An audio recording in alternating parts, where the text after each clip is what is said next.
compañeras en lugares muy concretos, pero que nosotros tenemos que recuperar. Las comunidades vía en Misiones en relación a la escuela pública. La relación, la interculturalidad pone esto en la mesa. ¿En qué consiste el currículo? Y la incorporación, algunos la entienden de manera folclorizada, que incorporar una danza, una artesanía. No, es mucho más profundo. ¿Qué es lo que está ausente en la escuela? Y en relación a nuestras comunidades, en donde el intercultural está presente, quizás no bajo las formas más típicas étnicas, pero sí bajo el género, ¿cómo es que el feminismo no cala? ¿O tiene que calar? ¿Cómo vamos a pensar o cómo podemos contribuir desde una escuela emancipadora y para la emancipación, la de no reproducir, sino confrontar los estereotipos sobre los hombres y sobre las mujeres, sobre los niños y sobre las niñas? Entonces, en relación a eso, un autor que es un portugués, que es Boaventura Santos, habla de las sociologías de las ausencias y de las emergencias. Yo invito a hacer como una traspolación, que pensemos las pedagogías de las ausencias y de las emergencias.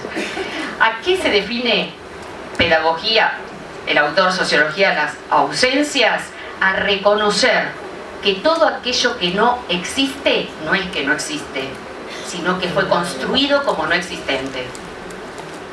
Entonces, estamos absolutamente compelidos a tratar de entender qué fue silenciado a lo largo del tiempo, muy a pesar de la fuerza y del impulso que dieron importantes pensadores latinoamericanos. Y esta América Latina, que me gustó ese apartado también decir, que buscó la originalidad en distintos momentos. Pero hay mucha experiencia social silenciada en nuestra currícula diaria, pero la responsabilidad no es individual. Los siglos de colonización, distintas colonizaciones, la temprana española, la imperialista y las usinas actuales de poder. Yo quiero pasar al segundo punto, que es cómo pensar la escuela como territorio para la emancipación. Pensando de que hay potentes usinas del poder.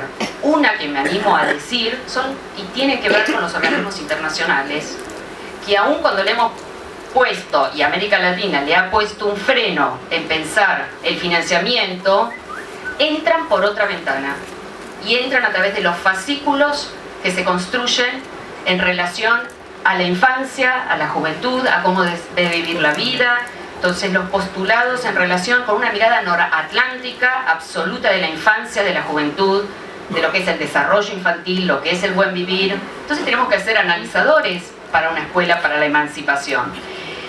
¿Qué relación, antes de seguir en este terreno del encuentro de la escuela con los otros, qué relación construimos con el conocimiento? Recupero esa pregunta. ¿Qué relación como maestros, maestras, desde el nivel inicial, primaria, secundaria, como profes aquí, quizás en contextos de encierro, como educadores de adultos, qué relación con el saber y el conocimiento construimos cuando algunas directrices de la escuela están marcadas por lo que indican algunas editoriales o revistas de fáciles recetas? No hay posibilidad de construir un saber emancipador si recetas facilistas van a guionar nuestra práctica.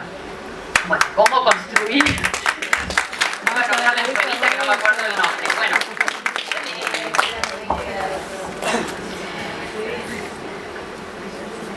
lo he hecho, o sea, quiero decir, como las condiciones, por eso este punto acerca de transformar las condiciones básicas, materiales de la enseñanza, para poder construir otra propuesta que la de maestra jardinera, para pensar un punto, bueno, resulta crucial para pensar la escuela emancipadora. Pero en la escuela no solamente se transmiten saberes y conocimientos, se transmiten valores, se transmiten la transmisión. A veces nos hubiéramos puesto de acuerdo, pero estamos... La escuela encargada de la transmisión de la cultura. Así nos han formado seguramente en nuestros estudios de terciarios, universitarios. ¿Pero qué cultura transmite la escuela? ¿Cuál es la cultura que transmite la escuela? ¿Y por qué la cultura en singular? La escuela tampoco debería ser nombrada en singular. La escuela, las escuelas las construimos cotidianamente. Entonces, ¿qué cultura transmite la escuela? En el curso de la historia ha marcado distintas respuestas. En el origen del sistema educativo, la cultura de la élite. La cultura entendida culta. Cuando se dice de culto, se piensa en que hay grupos sociales con cultura y otros sin cultura. Estamos todos convencidos acá que la escuela emancipadora va a ir a contrapelo de esa visión civilizatoria. Sin embargo, la escuela no solamente transmite conocimientos, valores, no solamente es ese lugar de transmisión, sino que es un lugar de encuentro. E iba a decir una palabra antes. Es un lugar que en ocasiones se constituye controversial de encuentro. Porque con lo que se encuentra en la escuela es con las diferencias. La obligatoriedad de nuestra tan bienvenida implica que todas y todos los niños ingresan a la escuela. La obligación primaria es muy temprana en nuestro país. Pasamos a la secundaria, que todas y todos los jóvenes ingresan a la escolaridad. ¿Cómo nos encontramos como escuela con las diferencias? Con aquello que es divergente. Ahí nos encontramos con Latinoamérica. Latinoamérica son las expresiones populares, las consideradas incultas, las descalificadas, las familias desorganizadas, las abandónicas, las desinteresadas, las connotadas de esa manera. ¿Cuál es el punto de partida de muchas de esas calificaciones? Muchas de esas calificaciones están tramadas en la escuela que no queremos tener, que es la escuela civilizatoria. Entonces, ¿cómo revertir algunas de estas cuestiones? Y es entender justamente que la escuela históricamente se ha encontrado con la diferencia y que en distintos momentos, pero distintos maestros y maestras han hecho distintas cosas con las diferencias. De una manera muy tajante. A eso me he dedicado a trabajar con los registros de la revista El Monitor desde 1884, a principios de siglo. Se le daba indicaciones a los maestros y las maestras de la época que prohíban el uso de los dialectos en el aula. Esto merece igual una reflexión mucho más amplia que tuvo que ver con la inquietud, sí, en definitiva, igualadora, que significó homologadora, homogenizadora de la población. Entonces, las expresiones populares tenían que quedar fuera del aula.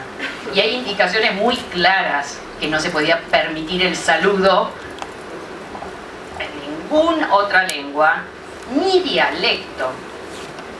Y los gallegos, la idea de Tano, el bom dia de portugués, no era permitido. Entonces, las expresiones de los pueblos migrantes, pero populares, y los originarios quedando fuera del aula.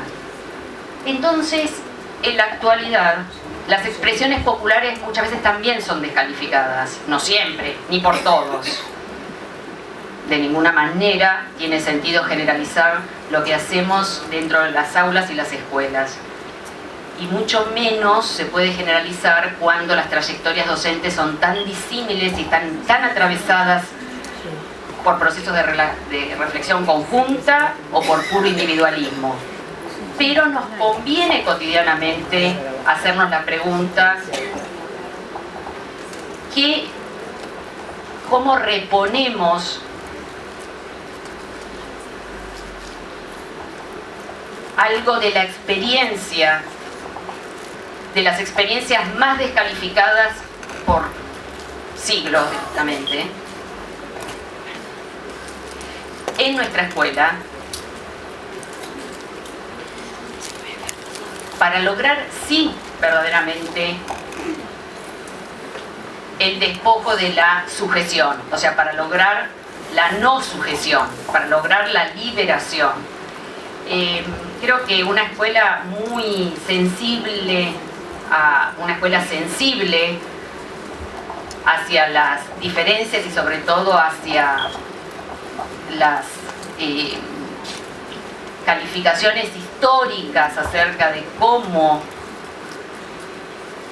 son y han sido quienes nacieron en esta tierra, quienes ingresan a nuestra tierra por el despojo de sus lugares de origen, de toda la diversidad que nos compone, es muy importante. Hay una cuestión que se nos pasa de largo, pero el compañero se encargó de reponer, es que América Latina, junto con su complejidad, ha demostrado a lo largo del tiempo importantes resistencias. Y en los últimos años, nuestro